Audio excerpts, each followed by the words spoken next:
Hey, Shalom Israel. Welcome to another installment of Practical Knowledge. This is the I.S.U.P.K. started 1 West 125th Street, Harlem, New York, under Commanding General YAHANNA.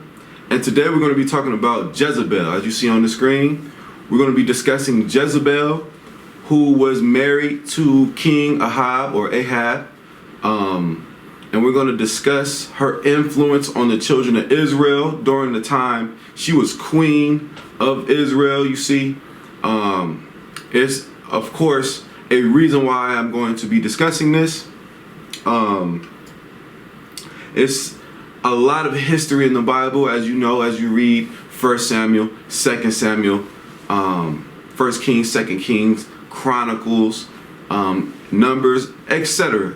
So we're going to discuss this specific period of time, this time in history where there was a king by the name of Ahab who was ruling over the kingdom of Israel. And was he good? Was he bad? Was he evil? Was he righteous? Who was Jezebel? Because you hear a lot of people say, oh, you know, that woman has a spirit of Jezebel. Well, let's see who Jezebel was. Was she a good woman? Was she a bad woman? Was she an Israelite? Was she a heathen? We're going to get into it. It's very important. So we're going to do a lot of reading. We're going to go into a lot of scriptures. Got a lot of precepts for you that we came up with for today's lesson. I really hope you enjoy. So we're going to get right into it. We're going to go to our Zondervan's Compact Bible Dictionary. This is the pictorial edition. I highly recommend this one, or this version of the Zondervan's in particular. Right? We're on page 431, or wherever you see Jezebel. Jezebel. Jezebel. Jezebel. Right? And we're going to read half of the definition. It says, Jezebel, daughter of Ethbaal, king of the Zidonians, and queen of Ahab, king of Israel, from 874 BC to 853 BC. You see? She had been brought up a zealous worshiper of Baal, and as the queen of Ahab, she not only continued her ancestral religion, but she tried to impose it upon the people of Israel. To please her, Ahab built a temple and an altar to Baal in Samaria. Now, we're not going to go too deep into that. I just want to give you a short summarization of what kind of woman we're dealing with. So, the woman by the name of Jezebel is the daughter of a Zidonian king by the name of Ethbaal, which was shown in the scriptures, and she was of the Zidonians. Who is Zidon, or in the Bible? We go to Genesis 10:15. And Canaan begat Sidon, his firstborn, and Heth. See, and Canaan was one of the sons of Ham. So that would make this woman a Hamite woman. Jezebel was an African. You see, King Ahab was not an African. King Ahab was an Israelite. There is a difference between the children of Israel and your biblical Hamites. So we're going to talk about the influence that this woman had on the children of Israel. You see, because it's very important. The Most High is a God who does not accept his people worshiping other deities and gods. You see, like I said, there's a reason why I'm bringing all of this out, and we'll discuss that as we continue on. So we have a little bit of history, or the origin of this relationship between King Ahab and Jezebel. So let's go to 1 Kings. We're going to go to 1 Kings. If you have not read 1 Kings, I highly recommend that you do. Get that history, right? History is very important. We're going to go to 1 Kings chapter 16, verse 29, where we begin to learn about King Ahab. Right? Was he righteous? Was he evil? Things of that nature. Things like that. So 1 Kings 16 and 29. And in the 38th year of I.S.U.P.K, king of Judah, began Ahab, the son of Omri, to reign over Israel. And Ahab, the son of Omri, reigned over Israel and Samaria 22 years. So Ahab's king, he ruled, his dominion lasted for 22 years until he died. And Ahab, the son of Omri, did evil in the sight of the Lord above all that were before him. You see, this is after Solomon. The kingdom split. You had a king of Judah and you had a king of Israel. So from Omri came Ahab, who was king over the tribes of Israel. Verse 31. And it came to pass, as if it had been a light thing for him to walk in the sins of Jeroboam, the son of Nebat, that he took to wife Jezebel, the daughter of Ethbaal, king of the Zidonians, and went and served Baal and worshipped him. Now we know in the Bible that Moses gave us the laws. And the first commandment is, thou shalt have no other gods before me. And what was going on with a lot of the kings of Israel is that we weren't satisfied with the Most High. We wanted to worship what we wanted to. We wanted to do what we wanted to do. And that's the same spirit Ahab had on him. You see? Collectively, as a nation, did everybody worship Baal? No, you had men of the Lord just like all the time. But Jezebel and her ancestral religions and beliefs was carried into Israel. And she got in the ear of King Ahab. You see? Verse 32. And he, so much so, right?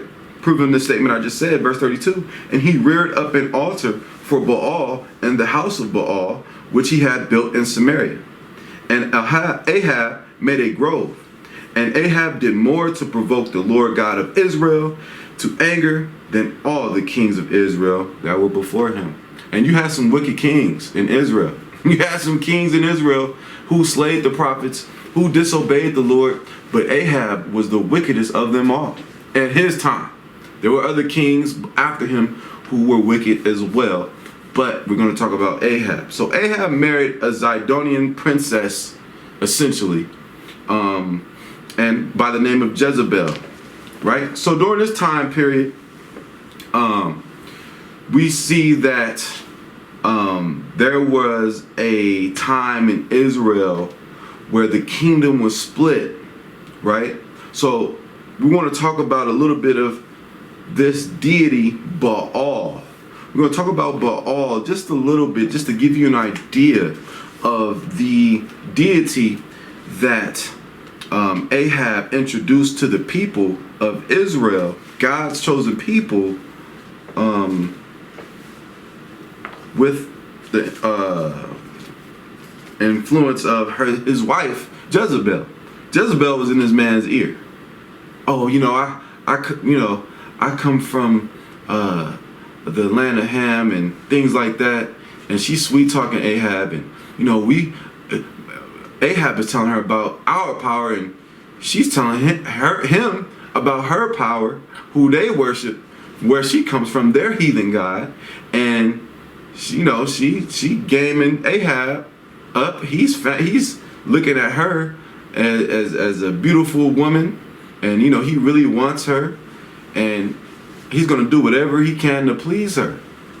And what she wanted was Baal to be reverenced. That's what she wanted. So we're gonna learn a little bit about Baal. You gotta put yourself in those times.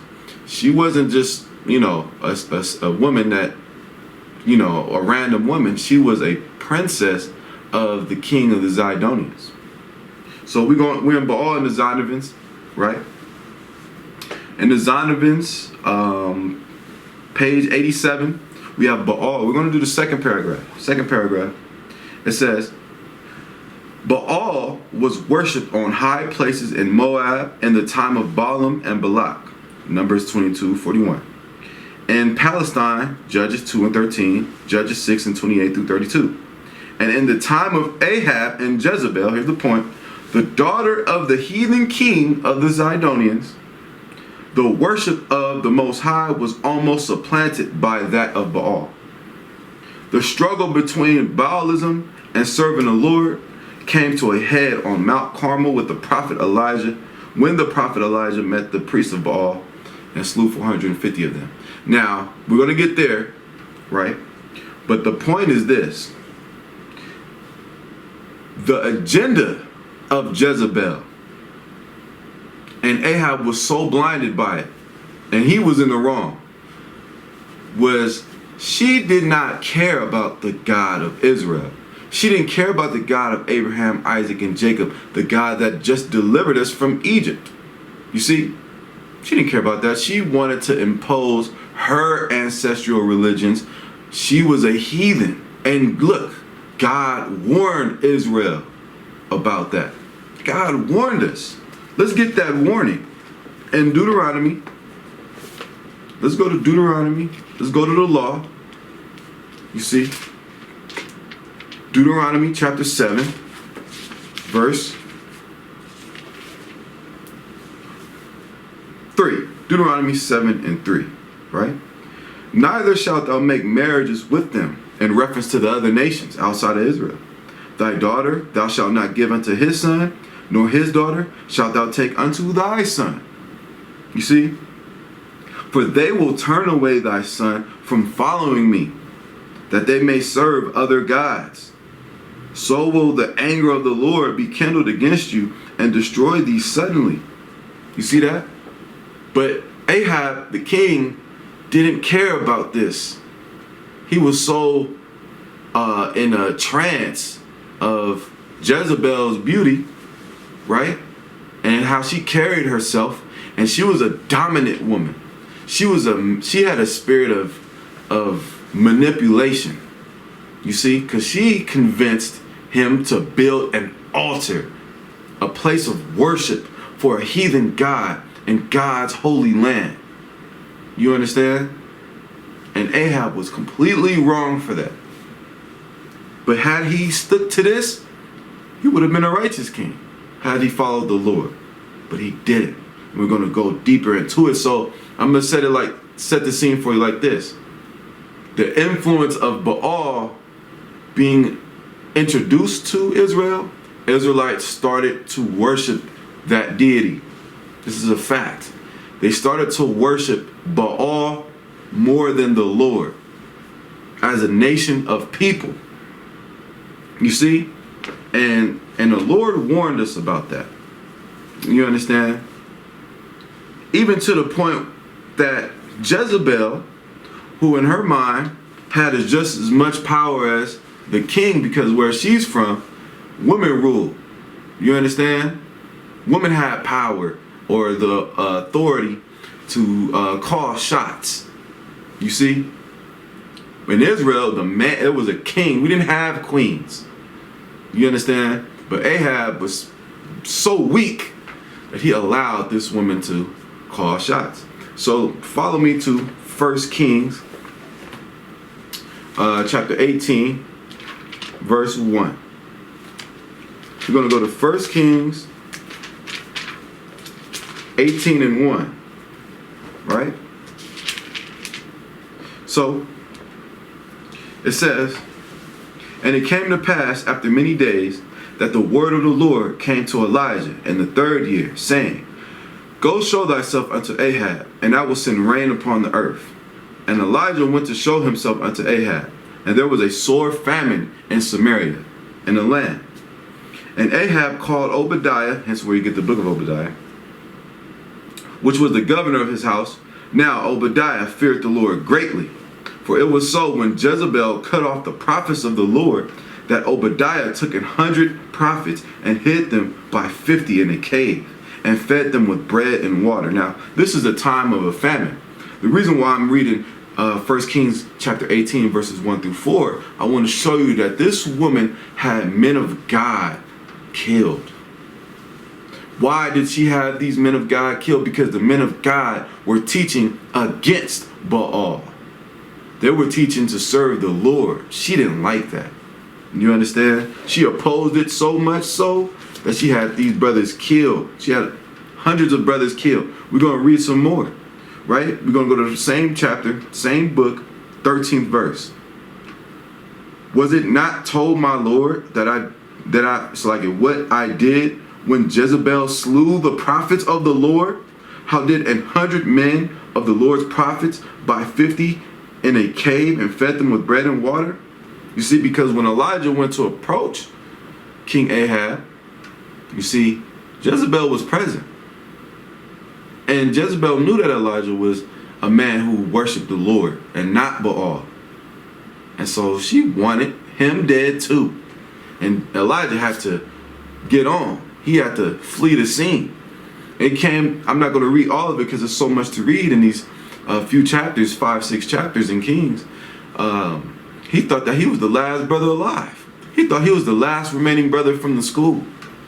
You see, that's how many brothers this heathen was able to kill. You see, and a lot of the people of Israel clave unto Baal. You see, so from there we're going to go to 1 Kings 18 and 17, right? It says, and it came to pass when Ahab saw Elijah, and that Ahab said unto him, art thou he that troubleth Israel? So remember, Elijah left, came back to meet Ahab, and Elijah, right, was asked if he was the one troubling Israel. And look at Elijah's response. Verse 18. And he answered, I have not troubled Israel, but thou. You got some nerve asking me if I'm troubling Israel or if I ask the Lord to bring this famine. You see, you the one being wicked as hell. And he answered, I have not troubled Israel, but thou and thy father's house, and that ye have forsaken the commandments of the Lord, and thou hast followed Balaam. Balaam is a collective, basically it's the worship of Baal and different types of Baal, right? Different heathen gods. Verse 19, now therefore send and gather to me all Israel unto Mount Carmel, and the prophets of Baal 450, and the prophets of the groves 400, which eat at Jezebel's table. You see, because just like the Lord had his prophets and priests, the Zidonians had their religion where their gods had priests and prophets, right? Which they were not actually prophets. So Elijah said, listen, because in Israel there was a division. Who should we worship? Who should we serve? You see? And what happens is Elijah said, you know what? This is what you're going to do, Ahab, right? I want you to call all the men of Baal. I want you to call all of Israel unto Mount Carmel. You see? And we're gonna handle this the right way. We're gonna see who God really is. You understand? And this is so important. Elijah and what he did was so important, right? So let's jump to 1 Kings 18 and 26 to give you an idea of the setting of what we're about to read about. Actually, let's go to 1 Kings 18 and 20. It says, so Ahab sent unto all the children of Israel and gathered the prophets together unto Mount Carmel. And Elijah came unto all the people and said, how long halt ye between two opinions? If the Lord be God, follow him. But if Baal, then follow him. Remember I said there was a separation in the people as to who they should worship. And the people answered him not a word. You see, Israel being silly. It's 22. Then said Elijah unto the people, I, even I only remain a prophet of the Lord, but Baal's prophets are 450 men. Let them therefore give us 2 bullocks, and let them choose 1 bullock for themselves, cut it in pieces, and lay it on wood, and put no fire under. And I will dress the other bullock, lay it on wood, and put no fire under. And call ye on the name of your gods, the Baalim, and I will call on the name of the Lord. And the God that answereth by fire, let him be God. And all the people answered and said, it is well spoken. You see? So everybody is aware of what's about to happen. Elijah said, look, this is what we're going to do publicly. No tricks, no games, no magicians, nothing. We're going to let these gods speak for themselves and show who the real power is. You see? And he said, it's going to be 2 bullocks, and I'll let you choose the bullock. You choose the bullock you want, get it, cut it in pieces, lay it on the altar, and have Baal cause a fire to strike the bullock that was cut in pieces. You see? And essentially barbecue it. You understand? That was the setting. Whatever God answered by fire was the true power. So we're going to jump down and see what happens. Let's go to 26. It says, and they took the bullock which was given them, and they dressed it, and called on the name of Baal from morning even until noon, saying, O Baal, hear us. But there was no voice, nor any that answered. And they leaped upon the altar which was made, and it came to pass at noon that Elijah mocked them. So they calling on Baal to send fire from heaven. Baal, Baal, Baal, Baal. Right? Please prove Elijah wrong. Right? And Elijah just sitting there next to his altar waiting for his turn. And he started to mock them and said, cry aloud, for he is a God. Either he is talking, or he is pursuing, or he is in a journey, or peradventure he sleepeth and must be awake. So at this point, Elijah clowning. You see? And they cried aloud. That made them even madder. They're already stressed that Baal ain't answering them. It says, then they cried aloud and cut themselves after their manner with knives and lancets till the blood gushed out upon them. That's what heathens do. Heathens do heathen things. It said as their custom was. They've been doing this. You understand? Now, Baal never showed up. Baal never showed up. So now it's Elijah's turn. Right? So remember, Israel is watching all of this. Verse 36. 1 Kings 18 and 36. And it came to pass. Now, no, let me say this. They didn't have to put water around theirs. Elijah had water around his altar. You see? Because ain't wasn't gonna be no fire coming from the ground. There's nothing you can say. It's going to be extremely evident that this was a divine act of the God of Israel. It says, and it came to pass at the time of the offering of the evening sacrifice that Elijah the prophet came near and said, Lord God of Abraham, Isaac, and of Israel, let it be known this day that thou art God in Israel, and that I am thy servant, and that I have done all these things at thy word. Hear me, O Lord, hear me, that this people may know that thou art the Lord God, and that thou hast turned their heart back again. Then the fire of the Lord fell and consumed the burnt sacrifice, and the wood, and the stones, and the dust, and licked up the water that was in the trench. And when all the people saw it, they fell on their faces, and they said, the Lord, he is the God. The Lord, he is the God. And Elijah said unto them, take the prophets of Baal, let not one of them escape. And they took them, and Elijah brought them down to the brook of Kishon and slew them there. You see that? Get out of here with that foolishness. The Lord is a man of war. You understand? So are his prophets. So are his servants. See? The Lord God was proven to be the God. And all the children of Israel saw that. You understand?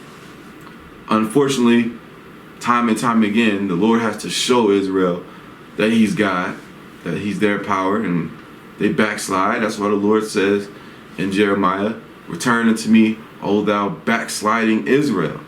You see? But now after this, right, Jezebel wanted Elijah dead. He didn't kill Jezebel. When Jezebel got the information that Elijah killed the 450 prophets. Her false god didn't show up to the party. You understand? So to speak. She was, what's the word? She was extremely angry. You understand? She was extremely angry, and she wanted Elijah's head. She wanted him dead. Right? So Elijah flees the scene again. He knows he can't stay in town because if Jezebel's men get a hold of him, he's dead. So he get on. So through the process of time, right?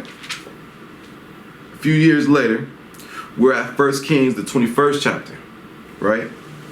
Elijah has not talked to Ahab in a minute, right? It's been a while.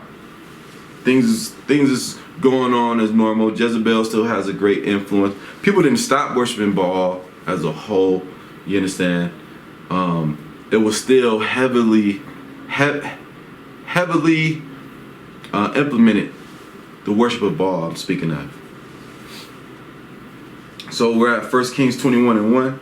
And it came to pass after these things that Naboth the Jezreelite, this is key, Naboth the Jezreelite had a vineyard which was in Jezreel. That's why he was a Jezreelite. Hard by the palace of Ahab, king of Samaria. So Ahab goes on his porch, and he sees an individual by the name of Naboth with a vineyard that grew great crops. You understand? Fruits, vegetables, you name it, right? Because Israel was known as a very fertile land. That land that floweth with milk and honey, right? It says, which was in Jezreel, right? In verse 2. And Ahab spake unto Naboth, saying, give me thy vineyard, that I may have it for a garden of herbs, because it is near unto my house.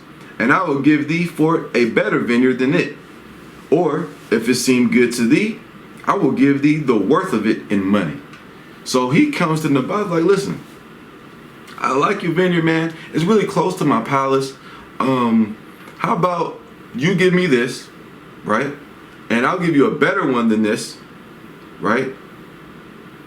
Or if you don't want another vineyard, sell it to me. You name the price. I'm the king of Israel. What you want? Verse 3.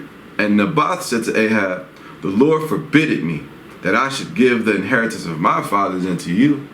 This was like an heirloom to Naboth. This vineyard, his father, his grandfather, you understand, built on that vineyard. And he was like, I'm not giving this to you. You're a wicked man. Verse 4. And Ahab came into his house heavy and displeased because of the word which Naboth the Jezreelite had spoken to him. For he had said, I will not give thee the inheritance of my fathers. And he laid him down upon his bed and turned away his face and would eat no bread. You see the spirit of Ahab? He was supposed to be a king. You understand? It said that this man went in the house, crawled in a corner, and hugged his knees. Essentially, that's what it's saying. And he was depressed because he really wanted that vineyard. Right? Verse 5. But Jezebel, his wife, came to him and said unto him, why is thy spirit so sad, that thou eatest no bread? And he said unto her, because I spake unto Naboth the Jezreelite, and said unto him, give me thy vineyard for money, or else, if it please thee, I will give thee another vineyard for it. And he answered, I will not give thee my vineyard.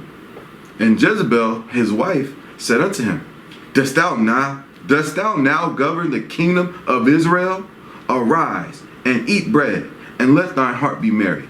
I will give thee the vineyard of Naboth the Jezreelite. You see that? You see that dominant spirit on her? As a woman ain't supposed to be dominant. A woman's supposed to be feminine. This woman had a masculine spirit on her. She said, ain't you the king of Israel? Stop being a punk. Get up. You understand? Get out the corner. What you depressed for? You the king of Israel. You want that land? I'm going to give you it. You understand? So now let's jump to 1 Kings 21 and 13. So let's see what happens. Let's see how she got the vineyard for Ahab.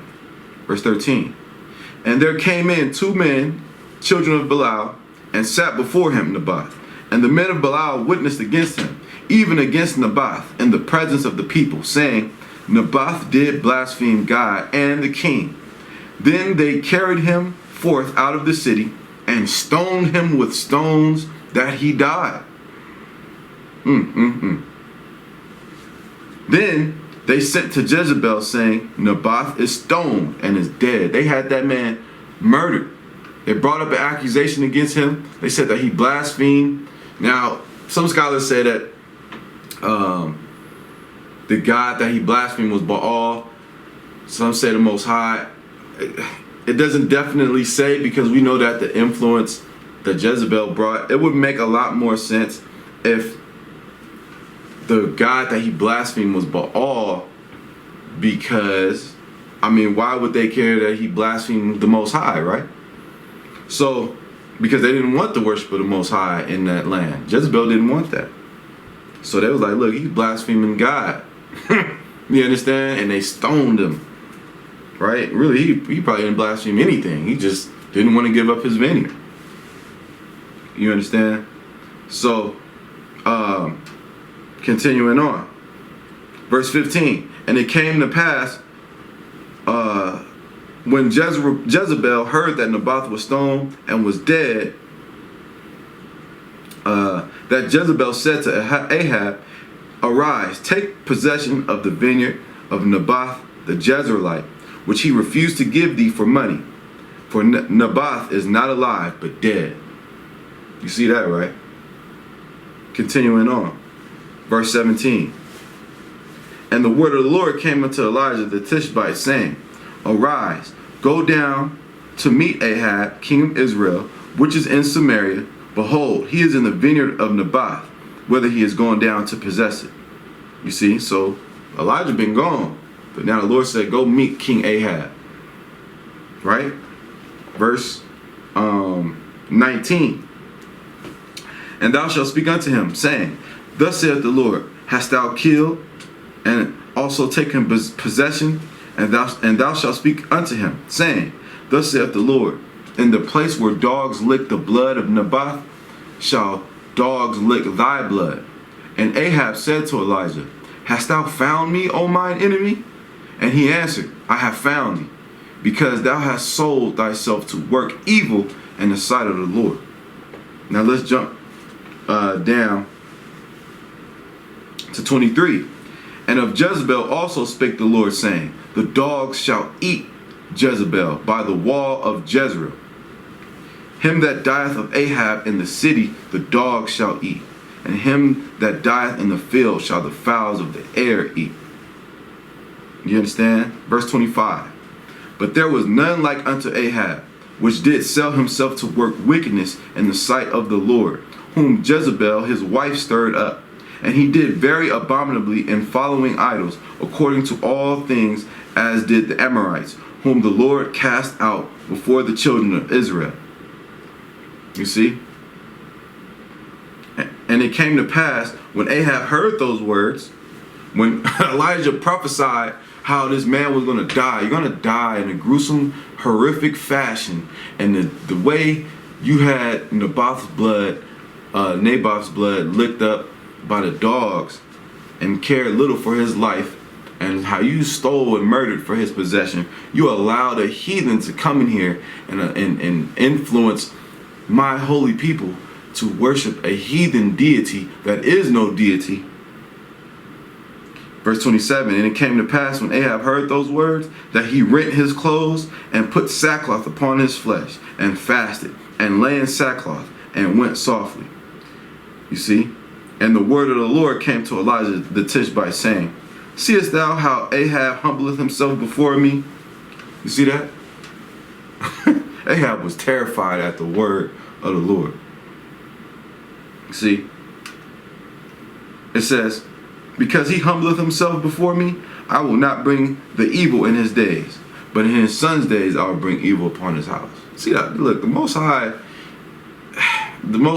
is long suffering. I'll put it like that, because he wasn't too merciful to Ahab. He could have killed him right there, but he said he'll bring it upon his house. Now, as you read later on in the on this specific account surrounding Ahab and Jezebel, Elijah, there was a king by the name of Jehu. We're going to read a little bit about Jehu before we get what killed Ahab, how him and Jezebel died. So let's get Jehu right in our Zondervan's Compact Bible Dictionary. And it is going to be the 5th paragraph, right?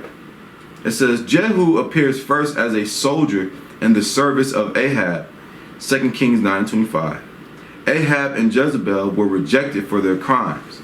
God commanded Elijah to anoint Jehu king over Israel, a command which was fulfilled by Elisha, who sent a young prophet to Ramoth Gilead, where Jehu was with his army to carry out the command. Jehu was commissioned to smite the house of Ahab. When Jehu told fellow officers that he had been so anointed king, they proclaimed him king. Jehu sealed the city that the news should not precede him.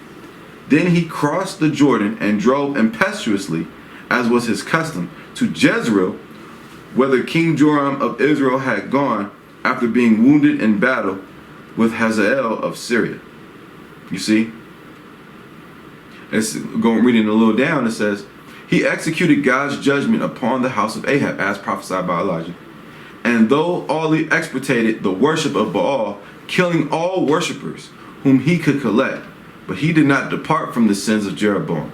Because of his zeal for the Lord in the matter of Ahab's house, God allowed him to set up a dynasty which lasted over 100 years. Jehu, Jehoaz, Joram, and Jeroboam II. You see? Now, this is what I'm not going to go to Ahab. Ahab, most know the account that he disguised himself and he went in the midst of the battle and he was struck by an arrow and he died. You understand? He was hit by like an arrow. They didn't know that he was the king, but the Lord knew. You understand? That archer was guided by God. But I'm going to go to Jezebel for time's sake. I'm going to show you the end of Jezebel, that wicked heathen woman who brought in the worship of Baal. So let's go to 2 Kings. Let's go to 2 Kings chapter 9, verse 30. Now that we got a little bit of history or understanding about King Jehu, and you'll understand why right now. 2 Kings 9 and we'll start at 30. And when Jehu was come to Jezreel, Jezebel heard of it. And she painted her face, she put on her makeup, and tied her head, and looked out at a window. So there was wars going on, and she knew that Jehu was present. She put on her makeup. You understand? She tied her head. She tried her best to look pretty, if you will. Right? And verse 31. And she looked out. She's in a high, like a tower almost. You understand? You want to imagine like a tower. She's looking from the window of that tower. And it says, and as Jehu entered in at the gate, she said, had Zimri peace, who slew his masters? And he lifted up his face to the window and said, who is on my side? Who? He totally ignored her. He said, who is on my side? Jehu was a soldier turned king. And there looked out to him 2 or 3 eunuchs. So the window was big. And there was 2 or 3 men up there. You see? And he asked, who's on my side? You understand? And he said, throw her down. So the eunuchs, it said, so they threw her down. And some of her blood was sprinkled on the wall and on the horses. Her body splat. You understand? That's how high up she was. And he trod her underfoot. And when he was come in, he did eat and drink, and said, so he went into where she was, and he had him a meal, right? And then he said, as he's sitting at the table, he said, go now, this cursed woman. Go see now this cursed woman and bury her, for she is a king's daughter. That's the type of nobility Jehu was dealing with. He said, you know what? That is a king's daughter, regardless she's an Israelite or not. Us as Israel, we have morals. So just go bury her. Don't leave her out there. Verse 35. So the men went to go get the body. Verse 35. And they went to bury her, but they found no more of her than the skull and the feet and the palms of her hands. Wherefore they came again and told him, Jehu, and he said, this is the word of the Lord, which he spake by his servant Elijah the Tishbite, saying, in the portion of Jezreel shall dogs eat the flesh of Jezebel, and the carcass of Jezebel shall be as dung upon the face of the field in the portion of Jezreel, so that they shall not say, this is Jezebel. See, the Lord prophesied that, Elijah prophesied that the dogs would eat Jezebel. That woman fell from a high place, a high building, right? Her blood splat on the walls. You understand? She died instantly. All her bones did break. You understand? And Jehu he came into the city because he was standing at the gate at that point. You know, he's like, oof. You see? And he went in, made himself a meal. He was served. People knew he was Jehu and what he came to do, which was overtake that family or overthrow that family because they were wicked. And through the process of time, as he was done with his meal, he said, go bury her. The men went down to get her, and the only thing left of her was her skull and her hands, bones. Dogs came and ate her, as prophesied. Now that woman Jezebel was a woman who was able to manipulate a king of Israel to worship a heathen god. And we know in the Bible that is a big no according to the law. You see? And you know, people throw that term Jezebel, a Jezebel type woman. You know, you want to stay away from women or a woman or anybody with that demon on them that'll stray you from serving God, serving the Most High, serving Christ. You see, because listen, you might come to the truth with a woman and you tell her the truth, she don't want nothing to do with the truth. You see, she wants you to celebrate Christmas. She wants you to celebrate Halloween. She wants you to get tattoos. She wants you to do evil. But you have to be strong. You cannot be like Ahab. You can't go in the corner and hug your knees. You have to avoid, number one, other nations, their women, their influence.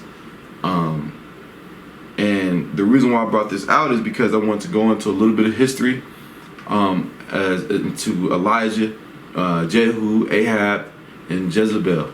It's very important that we give the Most High our attention. That's the moral of it all. We serve the Lord and no one else. We serve the Most High. That is the power. That is God. When you celebrate New Year's Eve, when you celebrate Halloween, Thanksgiving, etc., 4th of July, you're worshiping other gods. There is one God in Israel. That's the God of Abraham, Isaac, and of Jacob. You see? And with that, I'm going to say, Shalom.